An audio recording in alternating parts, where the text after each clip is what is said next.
Good afternoon, everyone, and welcome. My name is Liz Player, and I am the founder and director of the Harlem Chamber Players. I would like to thank you all for joining us today for our program, Langston and Beethoven, Black and Proud, by Terrance McKnight, with Kyle Walker on piano. I would also like to thank Yuen Chin, founder of the Harlem Cultural Collaborative and Harlem One Stop, for putting together this Harlem Digital Salon Series and for having us as guests. This event is part of the Harlem Renaissance 100 celebration, which is a multi-year, community-wide initiative spearheaded by the Harlem Cultural Collaborative. With over 40 esteemed Harlem cultural institutions involved, its aim is to celebrate the 100th anniversary of the birth of the Harlem Renaissance and to empower the community. You can learn more about this initiative and future events for Harlem Renaissance 100 and the Harlem Chamber Players by visiting our websites, www.harlemrenaissance.org and www.harlemchamberplayers.org. Thanks also to Nadal Quinari for putting the final video together. After the show, which is about 25 minutes, we will return for a talk and Q&A with the artists. I hope you enjoy this presentation, Langston and Beethoven, Black and Proud, by Terrance McKnight, with Kyle Walker on piano.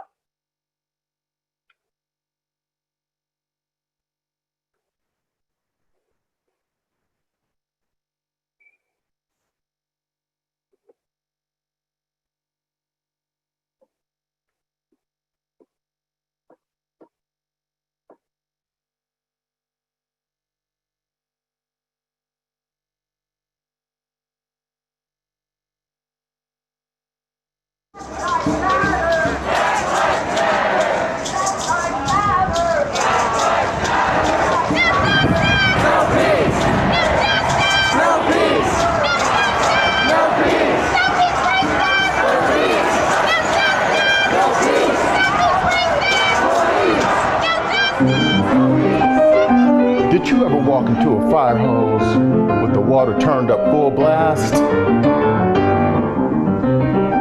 Did you ever walk towards police guns when each step might be your last?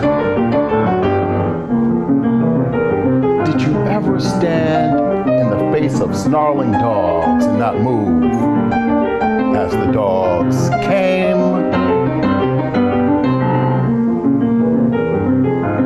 Did you ever feel tear gas burn your day, your night, your dawn? Your dawn when the water's a rainbow hue. Your dawn when the guns are no longer aimed at you. Your dawn when the cops forget their jails. Your dawn when the police dogs wag their tails. Your dawn when the tear gas canisters are dry. Your dawn when you own that star in the sky. Your dawn when the atom bomb is yours. It's yours. Your dawn when you have the keys to all the doors. Your dawn. Ever forget your dawn.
Droning a drowsy, syncopated tune, rocking back and forth to a mellow croon. I heard a Negro play down on Lenox Avenue the other night by the pale, dull pallor of an old gaslight. He did a lazy sway. He did a lazy sway to the tune of those weary blues. With his ebony hands on each ivory key, he made that piano moan with melody. Oh, blues.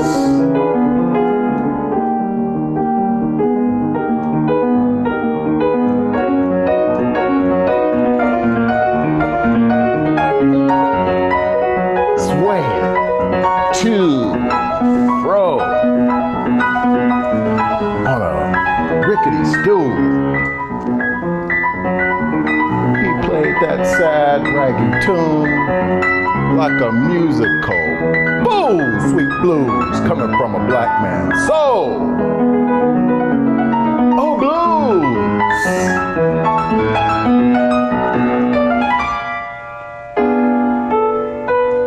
In a deep song voice with a melancholy tone.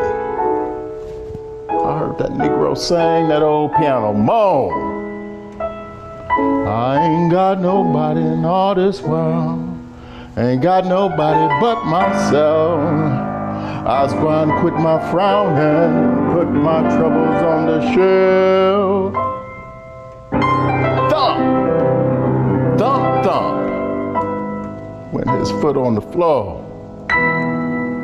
He played a few chords and he sang some more. I got the weary blues and I can't be satisfied. I got the weary blues and I can't be satisfied. I don't want to live no more. And I wish that I had died.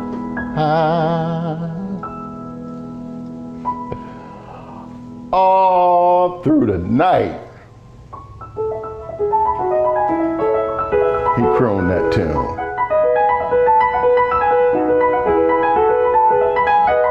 Stars went out. So did the moon.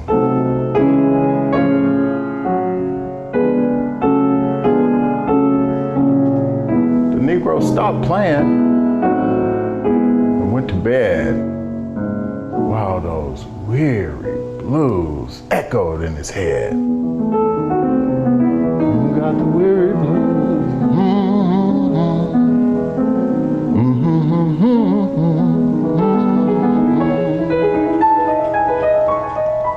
He slept like a rock, or a man that's dead.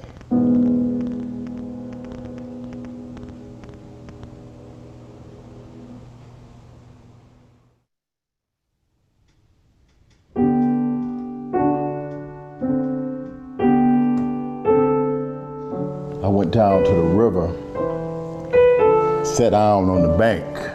I tried to think, but I couldn't. So I jumped in and sank. I came up once and I hollered. I came up twice. I cried.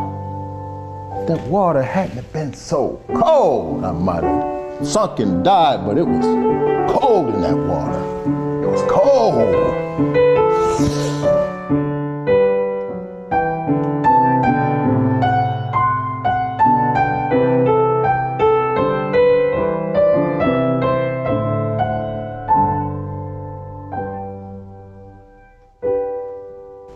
I took the elevator. 16 floors above the ground. Thought about my baby. Thought I would jump down. I stood there. Thought I might jump down. I stood there. I hollered. I stood there. I cried. If it hadn't have been so high, I would have jumped and died, but it was high up there. I would have jumped and died, but it was high.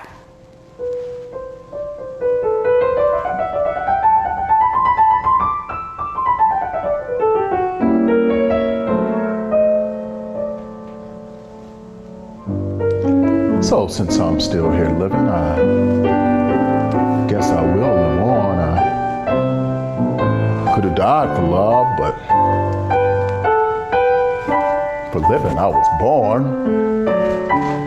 Though you may hear me holler, you may see me cry. I'll be dog sweet, baby, if you gonna see me die. Dee-dong-dong, dee-dong, dee-dong, dee. Life is fine. Fine as wine.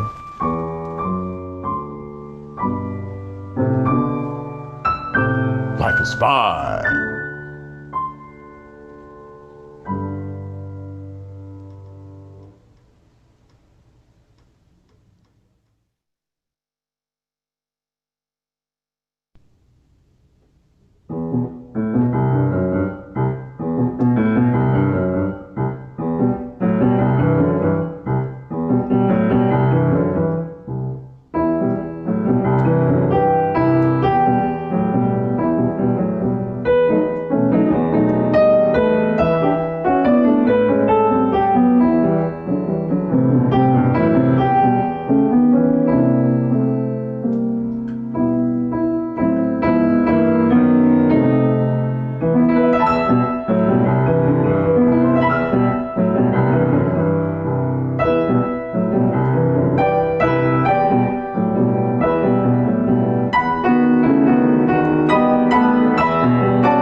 as the gentle night, black as the kind and quiet night, black as the deep productive earth, body out of Africa, strong and black as iron, first smelted in Africa. Song out of Africa, deep and mellow song, rich as the black earth, strong as black iron, kind as the black night, my song from the dark lips of Africa, deep as the rich earth, beautiful as the black night, strong as the first iron, black out of Africa, me and my song.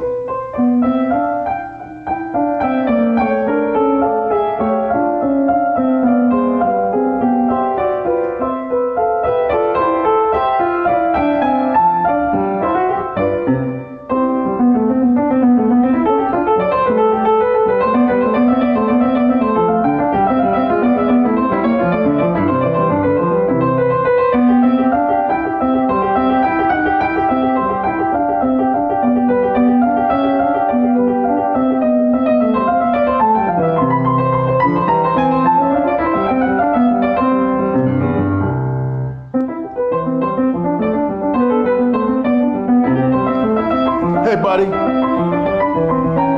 look at me. I'm making a road.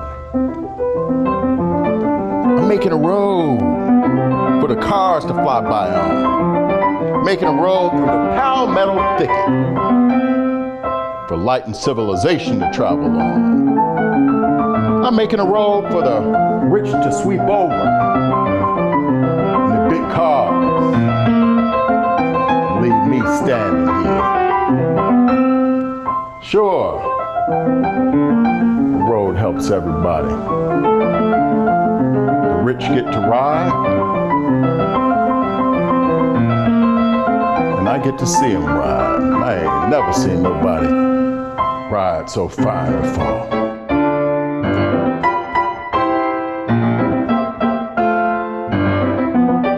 Hey buddy!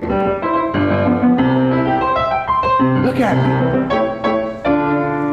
I'm making a road.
Well, I'll tell you, son, life for me ain't been no crystal stair. It's had tacks in it, the splinters and boards torn up, places with no carpet on the floor, bare. But all the time, I've been a climbing on and reaching landings and turning corners. Sometimes going in the dark where there ain't been no light. So boy, don't you turn back. Don't you sit down on the steps because you find it's kind of hard. Don't you fall now, for I still going, honey. I still climbing. And life for me ain't been no crystal stair.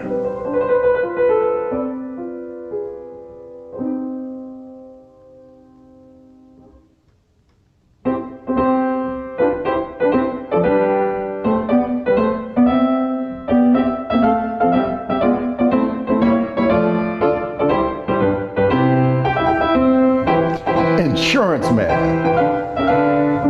I heard his knock, but he couldn't get in because my door was locked.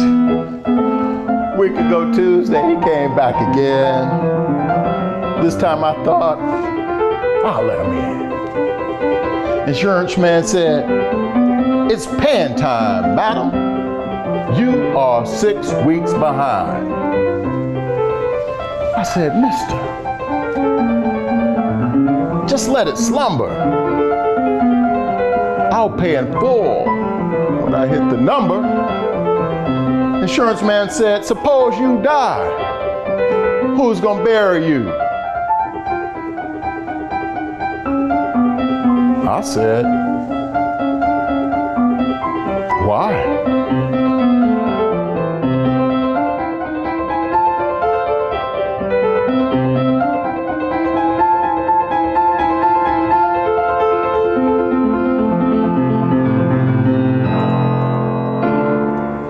I'm Terrance McKnight. Kyle Walker is my pianist.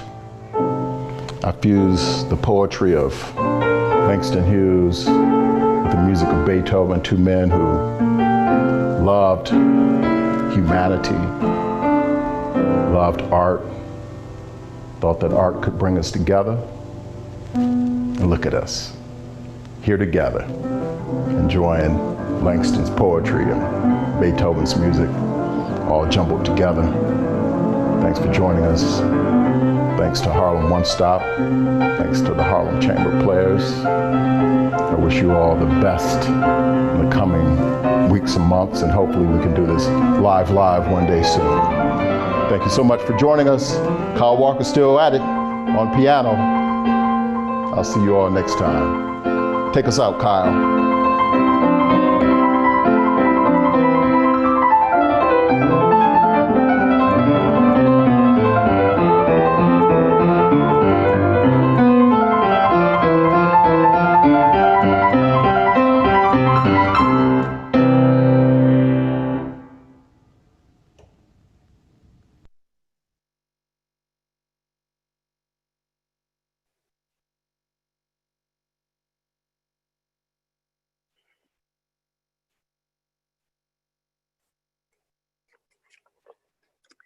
Thank you.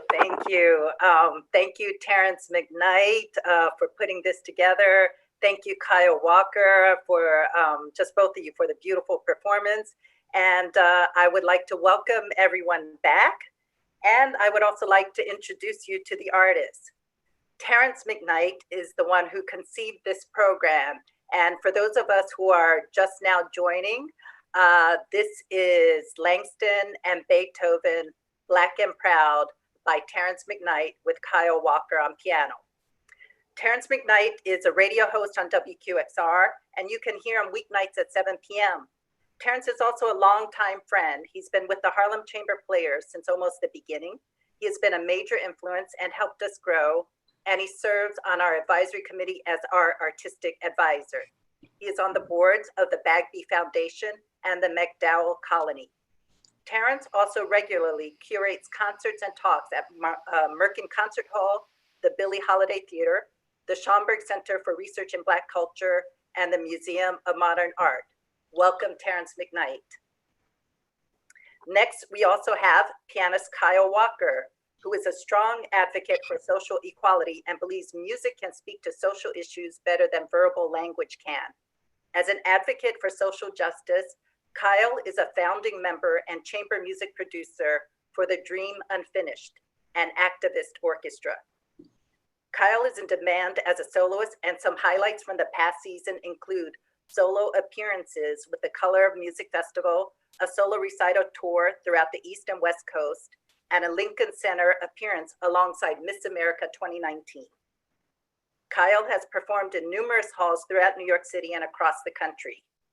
We are happy and proud that Kyle has recently also joined the roster of the Harlem Chamber Players.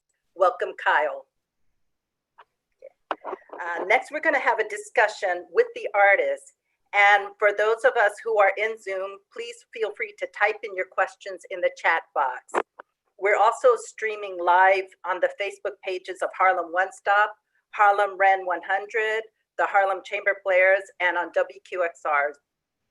For those of us, we would also love for you to let us know your location in the chat box and in the comments on the Facebook pages. So now we have the questions.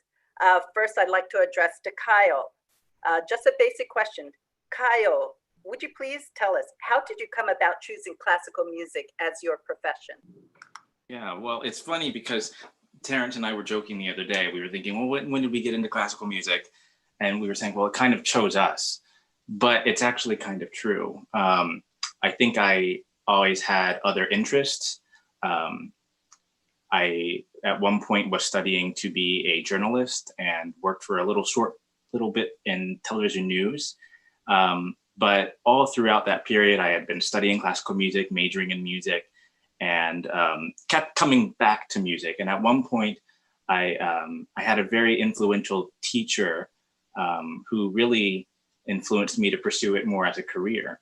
And I think it was from that point that I really started figuring out more of who I was as a classical musician and choosing to play composers like Margaret Bonds, for example, who composed Troubled Waters. And for me, I mean, classical music is definitely like a big core of my life, not just classical music, but all music. So I also love jazz and I mean, all different styles of music, not necessarily great at playing all different styles of music, certainly some, but I definitely love just being immersed in as much music as I possibly can. And I have always been that way, I guess, from birth, really. I think my mother always sung to me as a child, and that really set the stepping stones for, you know, where I've gone so far in my life as music. Thank you so much. And really, that was just a beautiful performance, and just love your musicality and the feeling you put into your playing. The next question I have is for Terrance McKnight, actually in 3 parts, or maybe really 3 questions. I read that your 96-year-old grandmother gave you advice when you moved to New York. What was that advice? And also, your maternal family was heavily involved in civil rights in Mississippi in the 50s and 60s. Would you speak about this? And also, how did you end up in classical music? Kyle always blames this on his mother. He's always talking about his mother singing led him to this. So thank you, Mom, because Kyle did a wonderful job. I love performing with him. And thanks, Liz, for having us do this. This work is so important to me. You know, my grandmother, we buried her February 1st, 2008. And I moved to New York February 2nd, 2008. And so when I got the job, I called her. It was in January, and I called her. I said, "Grandma, you know, I won't be able to. I'm not going to be as close because I'm moved to New York. You know, I was living in Atlanta at the time, and you know, I'm be in New York. So, but I'll still come see you." She said, "I know, son. I know." I said, "Well, do you have any words of advice for me?" "No, I had no advice, son." So I just held the phone. So about maybe 45 seconds later, she said, "Well, if you're going up there, and you got something to say, you get out in the middle of the road and you say it. Don't go hide behind no bush." And that was her advice to me. So I had to find something to say and then have the courage and the heart to say it and the love to say it, you know, and try to speak to a wide audience out of this place of love and care. And that's what I tried to do, because my family, you mentioned my maternal family, they were, you know, my parents grew up in Mississippi, and my grandfather and his cousin, when they were trying to vote in the 50s, because they were landowners, had an opportunity to vote, but a lot of Black folks couldn't do it in the mid-county down there. And so they formed the NAACP chapter and got voter registration happening down there. Wow. And so I grew up hearing a little bit about those stories. It was dangerous. You know, we had some folks killed down there, you know, registering to vote. But that activism was something that was important in our household, whether it was talked about or not. You felt it. It was something that I would feel when I would go to Mississippi. My grandfather was always going to meetings. And so it's just a part of my DNA, trying to do something, trying to make life a little better for people. And music has been sort of my vehicle to do it. And classical music, You know, I grew up playing in church, but when I got to Morehouse, my Glee Club director gave me a ticket to go see the Atlanta Symphony. And Andre Watts was the pianist, and that did it. That was it. I was like, this is my world right here. Whatever that dude's up there doing, this is my world. So I followed Andre, and I got really serious about music. And here I am. Okay. I'm going to break for a minute because I see a question in the chat box, and before it disappears, I'd like to ask this one. This is from Roberta Todd, who's asking, do you see any relationship in Beethoven's composition and his African heritage? I understand his mother was the daughter of a Moor and father was German. And also added, this was very relaxing and loved the poem. Would you like to answer that, Terrance? Relaxing, really? That's good. Okay, we'll take it, Roberta. Thanks for writing in. Yes, Beethoven's late music, man. The rhythms, the polyphony that he finds in there, the syncopation, the harmonies, those late sonatas, some of those variations. Kyle was playing some of the variations today. It's very soulful. And you know, some of his music, you can listen to that late piano music or those late string quartets, and it almost sounds as he's like a preview of ragtime. You know, it almost sounds like a preview of jazz. And you know, he was a great improviser. You know, that was the thing with Beethoven. You know, he would show up for his concerts, the orchestral parts would be written, and he would essentially improvise his whole part. You know, so that spontaneity, that improvisatory style that he was so good at, you know, perhaps that had to do something with his heritage, you know, so, yeah. Great. Thank you so much. I see another question in here. Someone is asking about troubled waters, and that was my next question for Kyle. It was only in the past year that I heard this piece by Margaret Bonds, and I fell in love with the way you played it, Kyle. Would you tell me what this music means to you and what you want the listener to hear or feel when you perform this?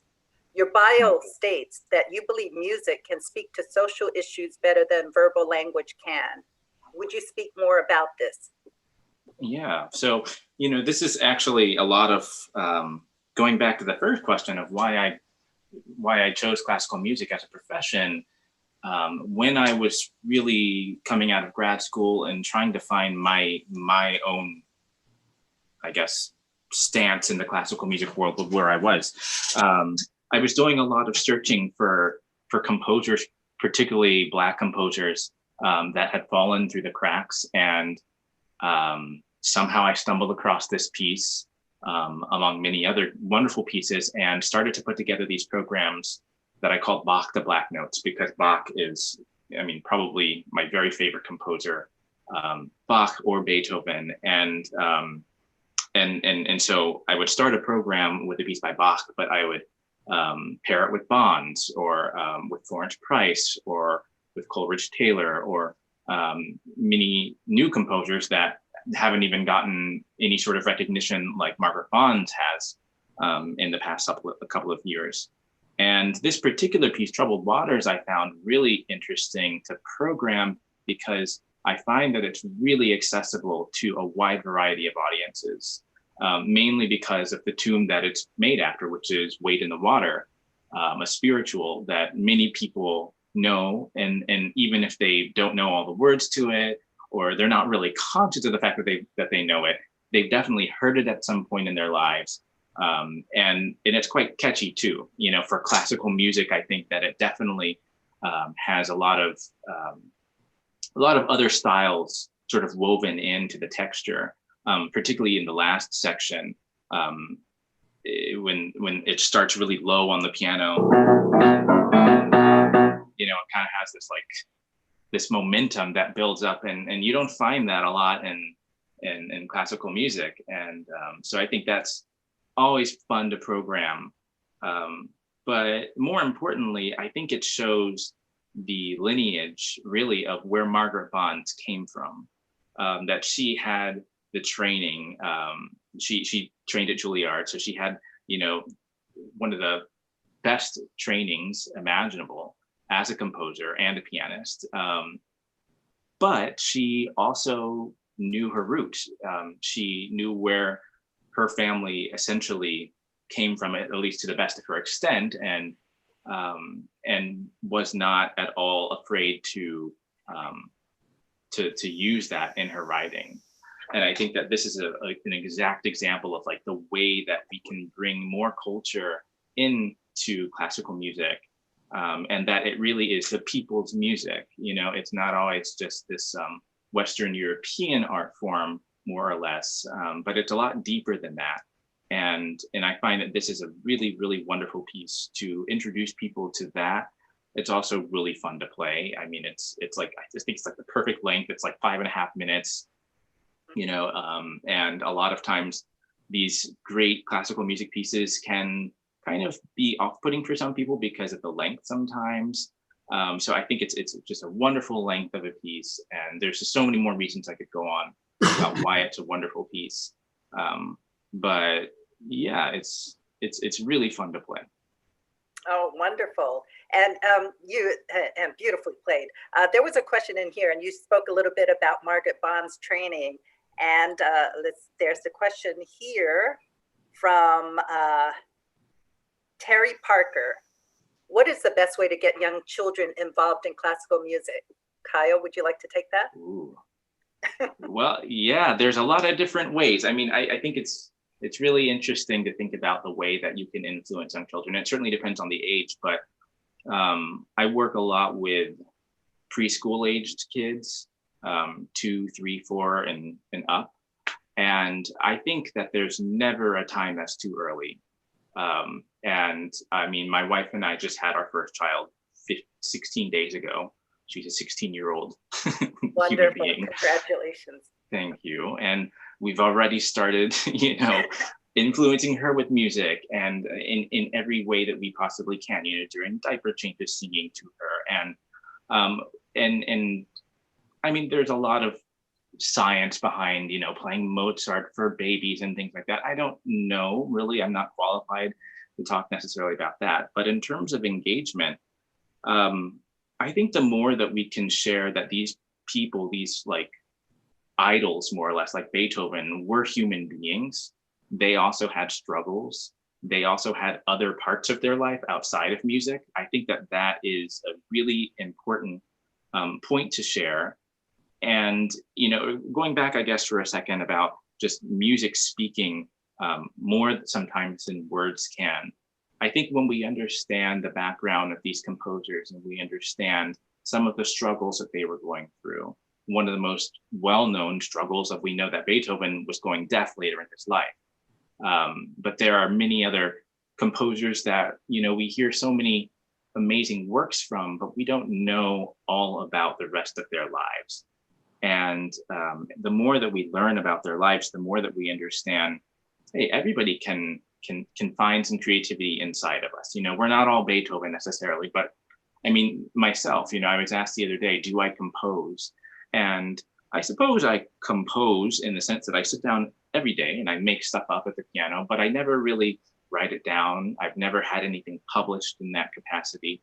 So I think that if I had been influenced more in that way as a young child, to know that, you know, we do idolize these big people's names, mostly being white male composers. But, you know, if we see that there are so many different types of composers of all different backgrounds, all different colors, all different faiths, you know, we can see that this is a really human thing. And it's really something that I think kids in particular are innocent enough to sort of understand at a very young age, before they're sort of filtered through the lens of whatever society or societal problems we're going through at the time. Mm-hmm. Sure, great. Thank you, Kyle. The next question, I'm going to switch gears a little, is for Terrance, coming back to the music. You use spoken word over classical music. Where did this idea come from? And in the Weary Blues, there's a vocal line. Would you also talk about where this melody comes from? It comes from a desire to see my people in the concert hall. You know, oftentimes we go to concerts and we don't feel ourselves, you know. Right. You don't see anybody who looks like you. You don't see any representation of Black culture. Sometimes, you know, Black folks, you know, and whether they're in the audience or performers, you have to shape shift a little bit in order to fit in. So I wanted to involve an artist who loved Black people.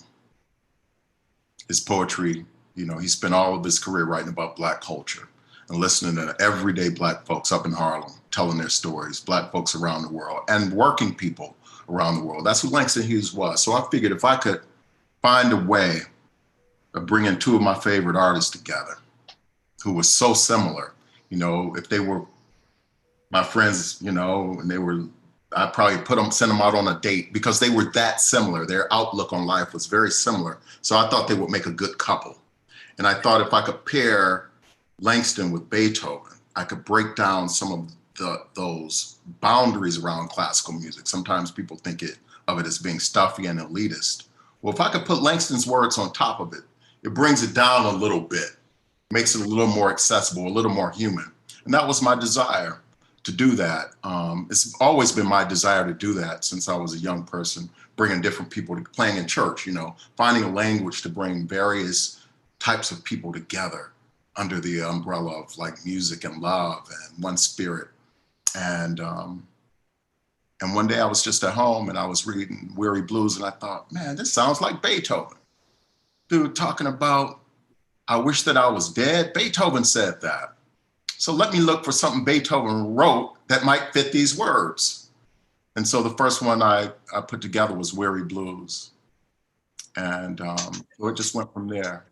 And the last one that you heard today was, I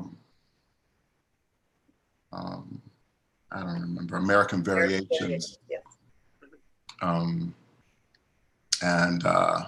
Yeah, so that was the last one that I took on because, you know, when Langston was coming up, to call somebody Black was a curse word. You know, you call somebody Black, you better be ready to fight. But Langston tried to uplift that word, you know, Black is often associated. I mean, you know, Malcolm talked about it. You know, when you look in the dictionary and look up what Black means, it's often very negative. So Langston wanted to change that. Black as the gentle knight, Black as the kind and quiet knight. He's flipping our understanding of Black. And so I thought, I'm gonna juxtapose this with what we know as My Country 'Tis of Thee and really uplift our understanding and our appreciation of what Blackness could mean. And so we can all walk around with a little more dignity around classical music. I love that. Thank you. Thank you for what you do. And just a follow up to that question, can you talk about that melody in the Weary Blues?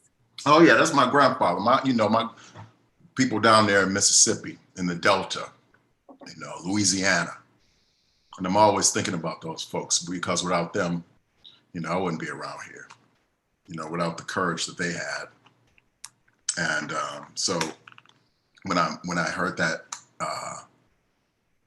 when I'm reading Weary Blues and Langston talks about, he heard that Negro sing, you know, and Kyle gets to that part, of Beethoven gets that part in the music, I thought, oh, this gotta be bluesy. So I gotta construct a melody where I can insert some flats in here, you know, some minors in here and really make it bluesy to bring that thing out. And so when people hear it, they feel like, oh, that's me, that's my culture, that's what I like. He's singing the blues on top of Beethoven. And then, you know, you kind of forget that you're actually listening to classical music. It's like just music. It's just music. Yes. Thank you. Thank you for that. I have another question for you, Terrance. The title, Langston and Beethoven, Black and Proud, is provocative in itself, as well as your choice to use the poetry of the Harlem Renaissance writer Langston Hughes, also known as the original jazz poet over the music. Oh, I think you answered this. You answered over the music of an 18th century European classical composer, Beethoven. So you talked about how you combine Langston and Beethoven. Would you also speak to the title of this program itself? Oh yeah, Langston was Black, Beethoven was proud, you know. And according to some of his students, you know, Beethoven, he had a student who went to his house as a kid and he said when Beethoven opened the door, He's like, oh my God, his skin is so dark. You know, he's got this scruffy beard, which is dark enough, but his skin was so dark. And other students said, Master, if you saw the paintings that they were painting of you, you wouldn't even recognize yourself because they're painting you. It doesn't even look like you. Mm-hmm.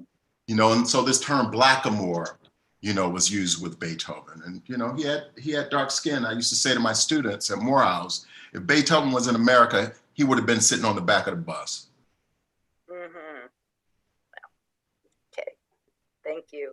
Kyle, the next question is for you. I've seen you post about how much you love Beethoven's piano music. Would you tell me more about Beethoven and what you love so much about his music? Yeah, it's funny because when I was in high school, I went to the University of North Carolina School of the Arts for high school, and I was constantly surrounded by people, you know, way better than me, college students, grad students, and I remember sitting in a studio class, which we were required to go to every week, 2 hours on Fridays, and I mean, people would play these amazing pieces. You know, I remember hearing all the Chopin ballades and two different Liszt concertos, and I mean, just crazy stuff. And I remember then hearing pretty much all the Beethoven sonatas, because every year my studio did a project where we would take one big work, a group of pieces, and everybody in the studio would split up different pieces. And one year it was Beethoven sonatas. And I was given one of the smallest sonatas. It was Opus 14, number 1, which is a 2-movement sonata. But it's a wonderful piece. It was my first introduction, really, other than I had played like the first movement of the Moonlight Sonata and Fiorellis, like the stuff that they all give you when you're, you know, learning how to play the piano. But this was my first really, I hadn't heard it before, you know, very intense Beethoven sonata. And it was like the most wonderful music ever. I didn't realize it starting off learning it, but I started hanging out with some of my older colleagues, and we ended up going to a music festival in Switzerland. So not Germany, but in Switzerland, so close to Germany. And it was just amazing being so close to the atmosphere where Beethoven had been writing. And one of my friends, he's also a Black pianist, wonderful Black pianist, Mikhail Darmody. I don't know if you remember him, but he's part of Harlem Chamber Players as well. Oh, yes. Yeah, so we were in high school together, and he was older than me at the time. And he introduced me to, oh my goodness, so many of the other Beethoven sonatas, not necessarily like the most famous ones, but just he found all of these really interesting and intimate moments in so many different sonatas. And it taught me so much about, I remember one passage about like the circle of fifths, which is in music. I can't explain it necessarily that briefly, but it's a huge concept, you know, something that, you know, you could study for years and years, or at least in an entire college course, you can study the circle of fifths. And there is one passage in the final movement of Beethoven Sonata Opus 10, number 3, D major, where it's just the most beautiful coda section. And all it is the circle of fifths. But the way that Beethoven unravels it is just this most like amazing and not obvious way to end a piano sonata. You know, a lot of times we think of sonatas as these huge bombastic works, almost like the symphonies, and many of them are. But so many of them, such as the Weary Blues, which is Opus 109 sonata, is not necessarily your stereotypical, you know, classical structure, sonata structural form sort of piece, but it's very lyrical, very intimate, very soulful, as Terrance puts it. And this is a lot of what attracted me originally to Beethoven's music. And the more that I have explored his music, the more that it becomes deeper in that sort of a way, in this soulful sort of a way. There were a couple of years, I think 4 or 5 years in a row, before I moved to New York City, that I came here with my wife, who's a violinist, and we both would play together in the Beethoven Institute, which was a summer festival that used to happen at Mannes College. And every year they had a end of the week concert, which was about, I think we started at 10 or 11 a.m. and it always went till about 10 p.m. And the whole day was just Beethoven. And to most people, that would sound completely ridiculous to attend a concert for like 12 hours. And it was sort of ridiculous. But once you were in there for a little while and you heard performance after performance, you didn't really want to leave, because it was just like nothing sounded the same. All of these pieces were so unique. And especially when you compare his early works to the late works, the string quartets, to the piano sonatas, to the piano trios, to, I mean, so many different types of works that he wrote. And yeah, I could keep going on, but Beethoven is definitely not an underrated composer. Beautiful. It's not so complex for me. For me, I was a student. I was at Morehouse at the time, and I had this little book about Beethoven, and I read this. I was at home. It was like over Christmas, and I read this little passage where he said to us, he said that the best days of his life were the days when he could say his mother's name and she would respond to it. His mom died when he was like 17 years old. Oh, wow. And they were just super, super tight. And he, attributed much of his success and to her. And so when I hear Kyle talk about his mother, and I know my mother just drove me around for piano lessons and organ lessons and guitar lessons and trumpet lessons, whatever, kind of music I wanted to take, she supported that. So when I read that about Beethoven, I was like, oh, this is somebody I can get into. And that began my journey with him. Great, beautiful. Okay, Terrance, the next question is for you. The opening piece, Demonstration. Would you tell us more about this piece? And also, I know this is an ongoing project of you juxtaposing Langston Hughes' poetry to Beethoven's music. How has this project evolved? Well, it started with Weary Blues. Like I said, I was just at home reading some Langston one day, and then I thought about Beethoven immediately. Well, Demonstration came about because New York Public Radio was doing we do every year a Martin Luther King Jr. special presentation at the Apollo. And this was sort of a commission. I was given, the title of the program, and they wanted me to come up with some kind of musical component for that. Martin Luther King and I sang in the same glee club at Morehouse, not at the same time. He was there a little, before I was, but right. So I'm very, just to be able to say his name makes me very emotional. So MLK and Langston had a personal relationship, but it wasn't public because Langston was an accused communist.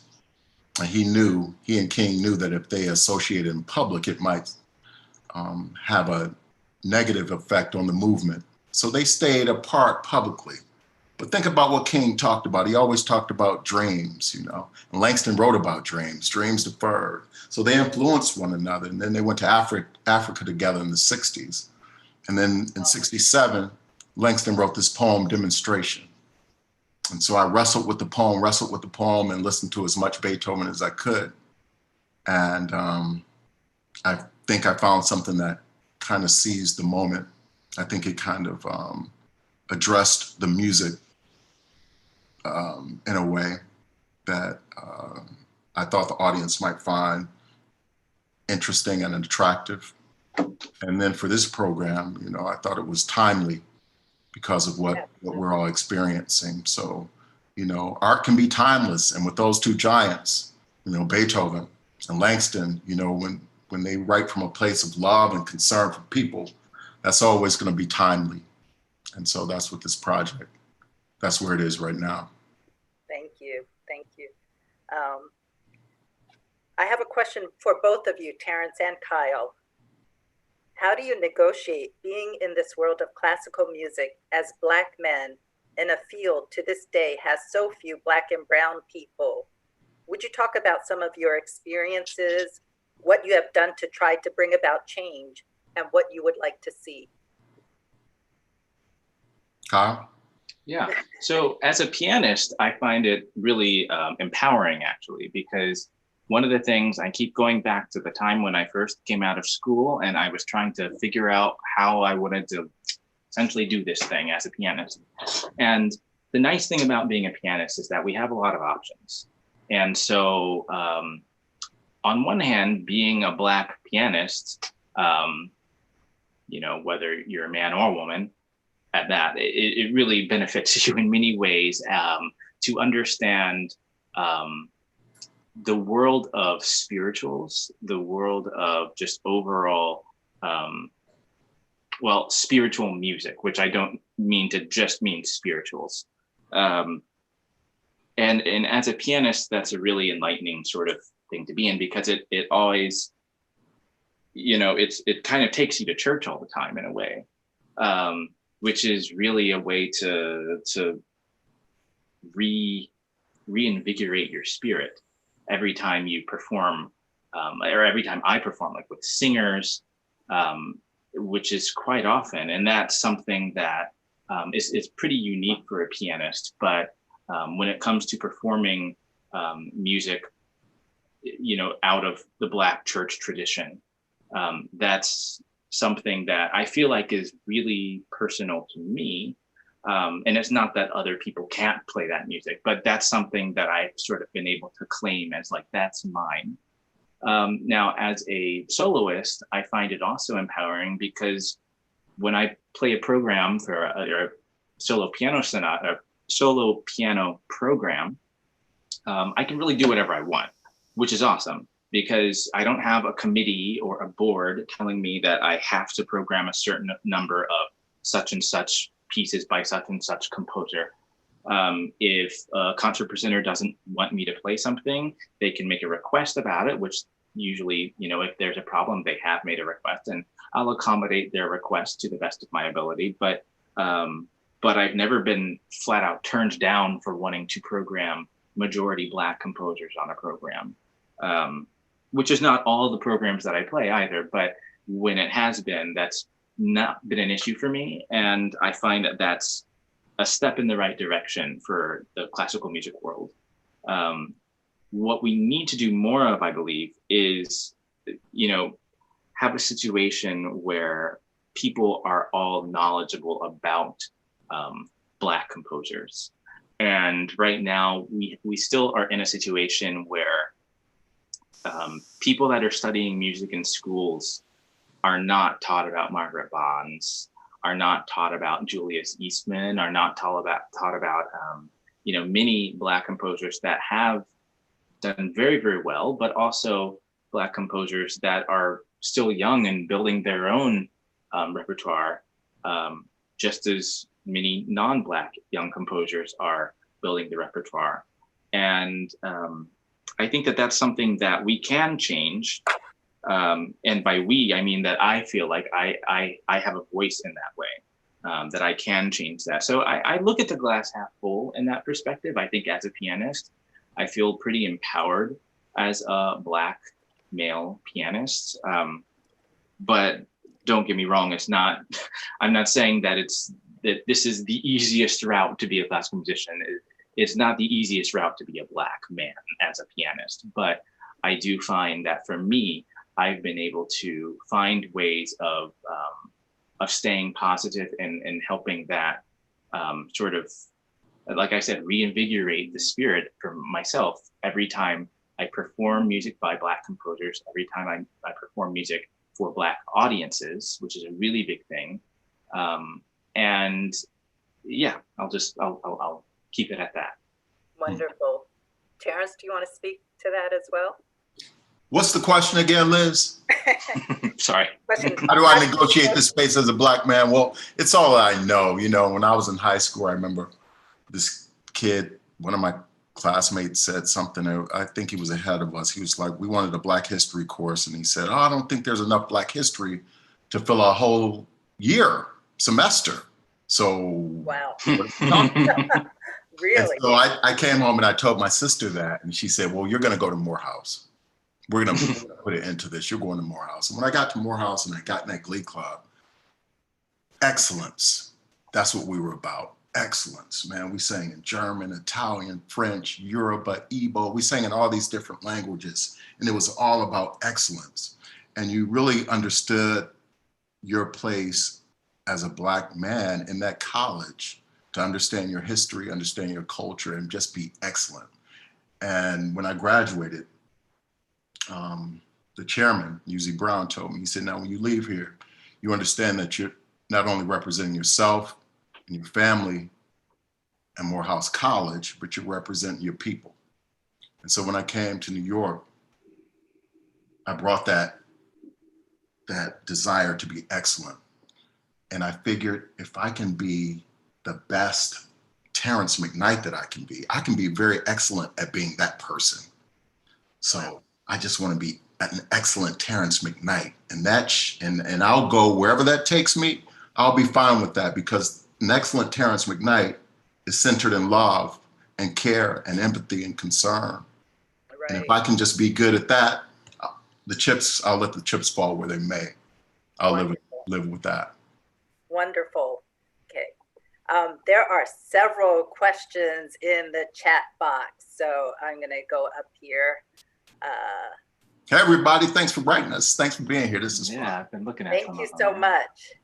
And we also, just to let you know, it's 5:08 now, so we've gone beyond, but there's a lot of questions in here. So let's get to one.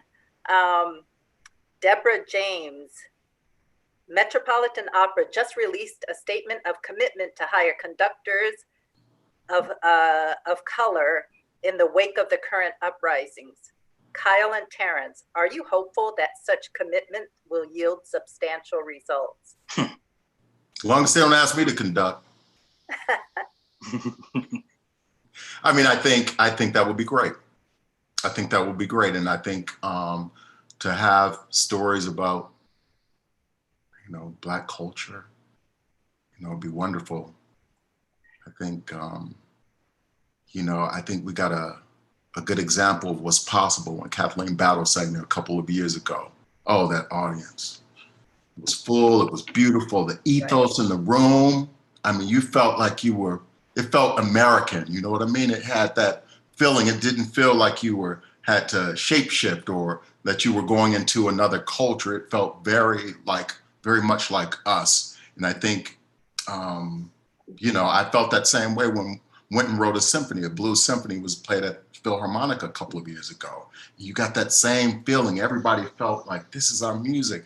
I remember he did an encore that people were just like humming along to the tune because we knew the words. It was an American song. And I mean, so to make it more American, I think is so important to our culture, as opposed to always trying to export something else or import something else that doesn't really speak to us these days. So I look forward to seeing the Met and what they do. Yeah, I would say there's a fine line between representation and pandering, and I think it's weird because if they had said something like, "We're going to hire one new Black conductor," oh my goodness, that's fantastic. Then that would be like, come on, like that's clearly just like trying to shut people up, essentially. But I think the fact that they're saying that they want to hire multiple people, I think that starts off on the right foot. However, it doesn't go far enough. And I think that it needs to go also to administration, also to board members, and also to programming. I mean, I think it goes without saying, but Porgy and Bess was one of the most successful shows they've had in the past number of seasons. And I mean, almost all of my Black singer friends were cast in it, which is wonderful. But at the same time, I hope that they are also cast in the season when Metropolitan Opera comes and opens back up. I hope that they're cast for other things. And those other things hopefully are not like Porgy and Bess-esque things. Even though Porgy and Bess is a wonderful, wonderful opera, and I think that it definitely deserves to be performed, and we should not perform it. But I think that there's a lot more behind hiring and representation than just showing somebody's picture on a poster saying, hey, we have, you know, 2 new Black conductors. I think that there's a lot deeper running things throughout an organization as big as the Metropolitan Opera and all of Lincoln Center for that matter, Sure. that do need to be continuing to need to be, you know, woven through and figured out, like, how do we completely transform this so that it is empowering for all people. And yeah. Okay. Another question I have here from Alex Ambrose, who wrote, brilliant and inspired combination and theatrical presentation. Absolutely love it and wish it could be required viewing for all Americans. Are you dreaming up any other poet-composer pairings? I guess this is for you, Terrance.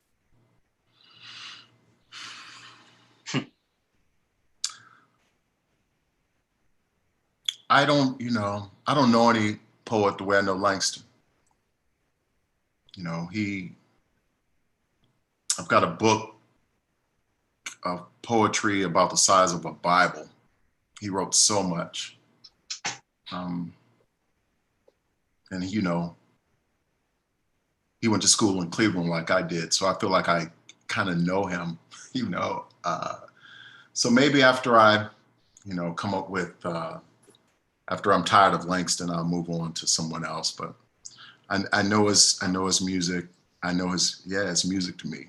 You know, when I hear it, I hear music. So I know his music. He said that, you know, poetry set to music is a lot more effective than mere words on paper. So I'm trying to give him some music. He liked it. And so I'm stuck with him right now. And I feel the same way about Beethoven. And I'm just want to get through, you know, as much of those guys as I can. And, you know, maybe I'll move on after that. Okay. There are several more questions, but it's already 5:14, so we should wrap up soon. But a really quick question for Kyle.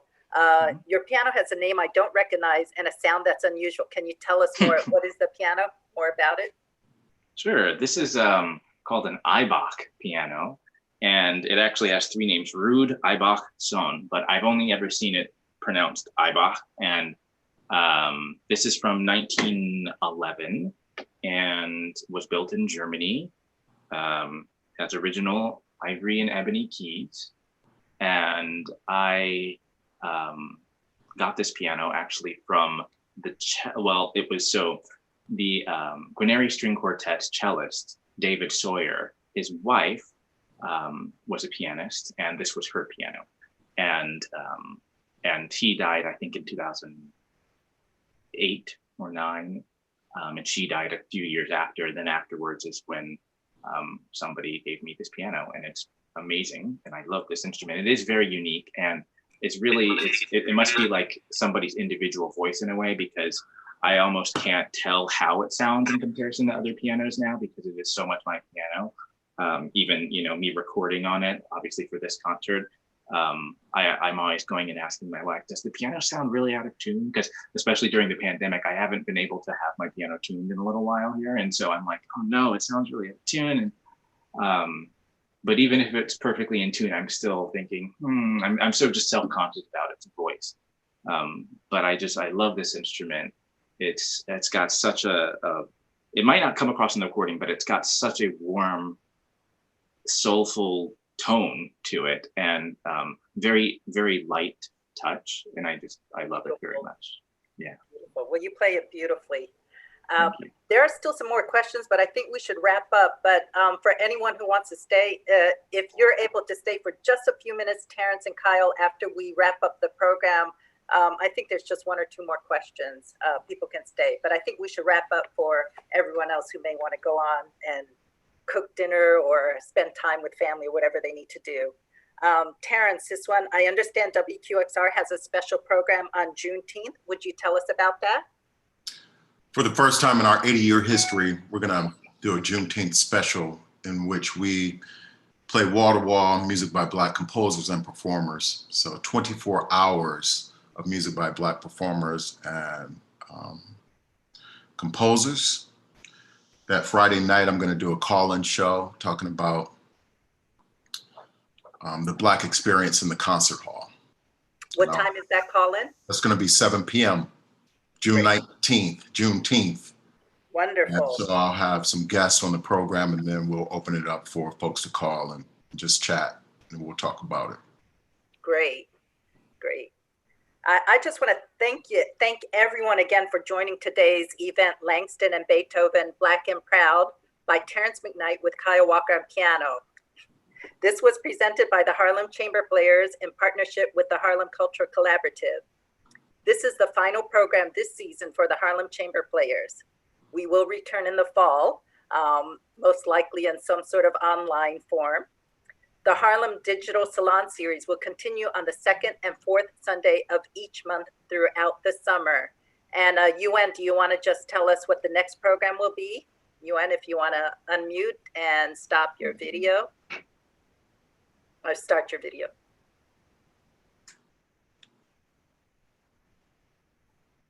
Are you on mute? UN, you're on mute.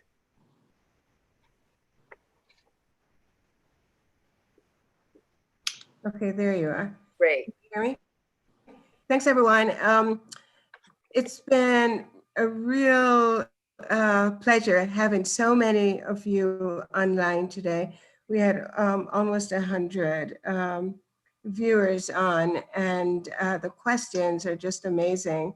So I want to thank you all for joining us, actually giving up an hour and a half of your time to share with us. As Liz said, this is our first program in a series of virtual salons celebrating the Harlem Renaissance, and we'll be broadcasting twice a month on a Sunday at 4 p.m. We chose a very relaxing time when you can really sit back, enjoy, and participate. The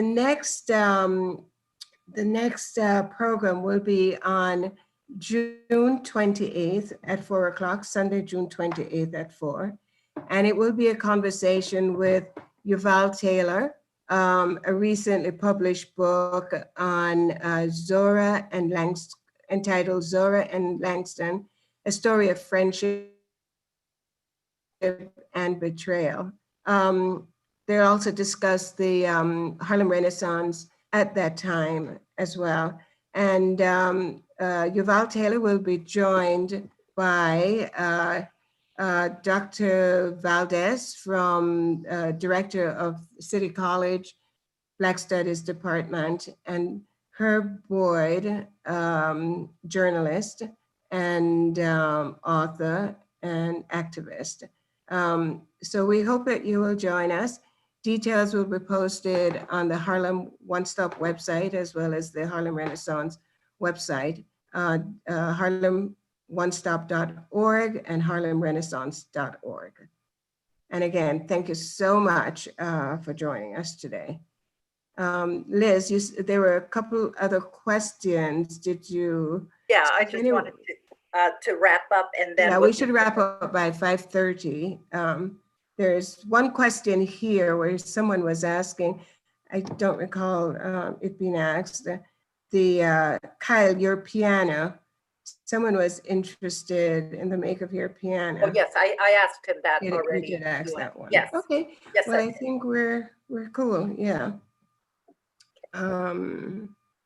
Yes. So I just want to wrap up today and just let everyone know today's event was free and open to the public, but as you know, the arts industry, along with so many others, is really suffering. If you are able, we could really use your support.